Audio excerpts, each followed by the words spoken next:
আসসালামু আলাইকুম, সবাই কেমন আছো? আশা করি সবাই ভালো আছো। আলহামদুলিল্লাহ আমিও ভালো আছি। আজকে আমি তোমাদেরকে দেখাবো আমার ছোট্ট একটা গার্ডেন। আমার গার্ডেনে আমি অনেক ধরনের ফুল গাছ লাগিয়েছি। সেই ফুল গাছগুলোই তোমাদের সঙ্গে আজকে আমি শেয়ার করব। তো চলো শুরু করা যাক আমার গার্ডেনে কি আছে, কি ধরনের গাছ আমি লাগিয়েছি। ফার্স্টেই এটা হচ্ছে ধনিয়া পাতা। এটাকে অনেকে বিলাতি ধনিয়া পাতা বলে, আবার অনেকে বিদেশি ধনিয়া পাতাও বলে।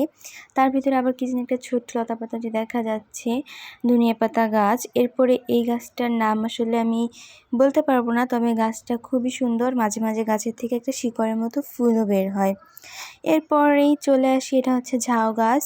এই গাছটা আমার খুবই পছন্দের একটি গাছ এবং গাছটি খুবই সুন্দর দেখা যায়। এই গাছটি আমার দুটো টবে লাগানো আছে। একটা বড় গাছ হয়েছে, একটা ছোটো। গাছগুলো অনেক বড় হয়, ডাল কেটে কেটে ফেলা লাগে, নাহলে গাছগুলো অনেক বড় হয়। এরপরে এটা হচ্ছে আমার গোলাপ গাছ এবং এই গোলাপের সঙ্গে এই টপে ধনিয়া পাতা গাছও আছে। তারপরে এই টপে হচ্ছে 3 ধরনের গাছ আছে। ফার্স্টে হচ্ছে এটা দেখা যাচ্ছে অ্যালোভেরা গাছ, তারপরে গোলাপ ফুল গাছ, কলা ফুল গাছও আছে। একটা টপে আমি 3টা ফুল গাছ লাগিয়েছি। অ্যালোভেরাগুলো পানির অভাবে মারা যাচ্ছে রোদের তাপের কারণে। এটা হচ্ছে কলা ফুল গাছ। ফুলগুলো খুবই সুন্দর দেখা যায় যখন ধরে সিজনে। এটা দেখা যাচ্ছে গোলাপ গাছ। গোলাপে অনেক ফুল এসেছিল কিছুদিন আগে, এখন নেই। এই তো সেই ফুলের মরা কলিগুলো দেখা যাচ্ছে, অনেক সুন্দর দেখা যায় ফুলগুলো যখন ফোটে। তারপর এটা হচ্ছে আবার আরেকটা টপে আমি ধনিয়া পাতা গাছ লাগিয়েছি। সেই বিলাতি অনেকগুলো চারা এসেছে, আমি এখান থেকে দিয়ে অন্য আরও কিছু টপে এগুলো করব।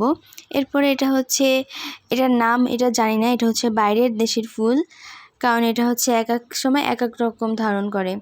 ফার্স্টে অনেক ঝাউ গাছের মতন সুন্দর পাতার মতো হয়, তারপর বাঁশের মতো হয়ে এই ফুলগুলো হয়। ফুলগুলো অনেক সুন্দর, মাশাআল্লাহ। ফুলগুলো খুবই সুন্দর, অনেক দিন থাকে, কারণ এই ফুল গাছের নাম আমি জানি না। এই ফুল গাছটা হচ্ছে বাইরে থেকে এনে লাগানো হয়েছে। গাছটি খুবই সুন্দর, আমার অনেক ফুল এসেছে গাছে, অনেক সুন্দর দেখা যাচ্ছে। আমার ফুলগুলো সৌন্দর্য বাড়িয়ে দিয়েছে। এরপরে এটা হচ্ছে একটা ধরনের ফুল গাছ, ওইখানে ফুল হবে। এটা হচ্ছে পাথরকুচু বা অনেকে বলে পাথর চুনি, এক একজন এক এক রকম বলে। এটাকে আমি পাথর চুনিই বলি। গাছটা অনেক সুন্দর হয়েছে, অনেকগুলো গাছ। এরপর এটা হচ্ছে অ্যালোভেরা গাছ। এটাও বাইরের অ্যালোভেরা, এটা দেশি অ্যালোভেরা না।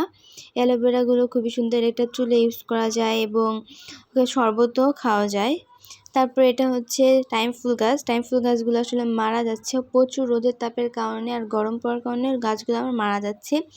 এটাই ছিল আমার গার্ডেন, ছোট্ট একটা গার্ডেন, তবে আমি গার্ডেনটাকে খুবই ভালোবাসি। আপনারা চাইলেও এরকম সুন্দর সুন্দর গার্ডেন লাগাতে পারেন আপনাদের বাসায়। আল্লাহ হাফেজ, সবাই সাপোর্ট করুন।